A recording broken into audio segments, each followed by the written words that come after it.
Welcome to Rooted Grace. We've seen God work through prophets and kings, temples and walls. Now in the book of Esther we encounter something different. There are no miracles, no prophets, not even a direct mention of God, yet his presence fills every scene.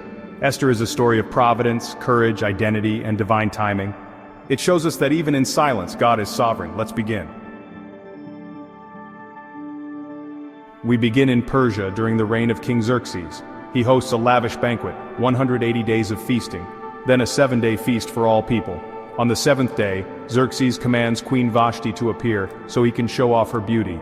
She refuses. The king is enraged. His advisors say if she disobeys, all women will. So Vashti is removed. A search begins for a new queen. God is already setting the stage.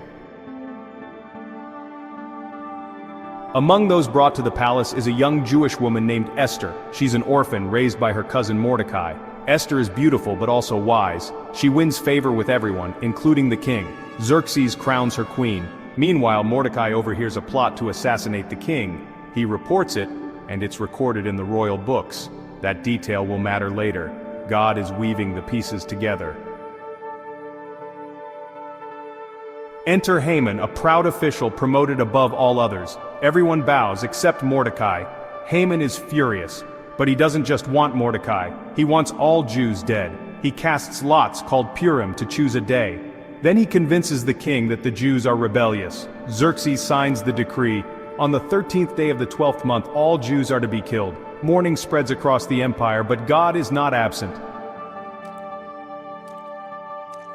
Mordecai urges Esther to act. She's afraid. Approaching the king uninvited could mean death. But Mordecai says, "Who knows if you have come to the kingdom for such a time as this? If I perish, I perish." She calls for a fast, prepares her heart, courage rises, faith meets destiny.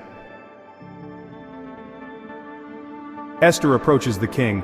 He extends the golden scepter. She is safe. She invites Xerxes and Haman to a banquet. At the banquet, the king asks for her request. She doesn't reveal it yet. Instead, she invites them to a second banquet. Haman leaves elated until he sees Mordecai still refusing to bow. His wife suggests building a gallows to hang Mordecai. Haman agrees, but God is setting a reversal in motion. That night, the king can't sleep.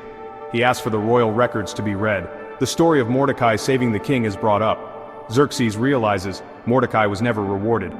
Just then, Haman arrives to request Mordecai's execution. Before he can ask, the king says, "What should be done for the man the king delights to honor?" Haman thinks it's about him. He describes royal treatment. The king replies, "Do that for Mordecai." Haman is humiliated. God's timing is perfect.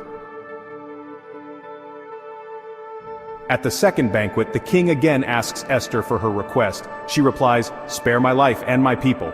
The king is stunned. Esther reveals Haman's plot. She's Jewish. Her people are the target. Xerxes storms out. Haman begs Esther for mercy. When the king returns, he misinterprets the scene and orders Haman executed. Where? On the gallows he built for Mordecai. Justice is swift. God turns the tables. Haman's estate is given to Esther. Mordecai is promoted, but the edict against the Jews still stands. So Esther pleads again. The king allows a new decree. The Jews can defend themselves. On the appointed day, the Jews fight and win. Mordecai's fame grows. Celebration erupts. The Feast of Purim is established. To remember the day sorrow turned to joy. What the enemy meant for evil, God used for deliverance. The book ends with a short chapter. Mordecai is second in command to the king. He works for the good of his people. Esther remains in the palace, a symbol of courage and faith. Though God's name is never mentioned, his fingerprints are everywhere. He orchestrates every moment. He is never absent, even when he's unseen.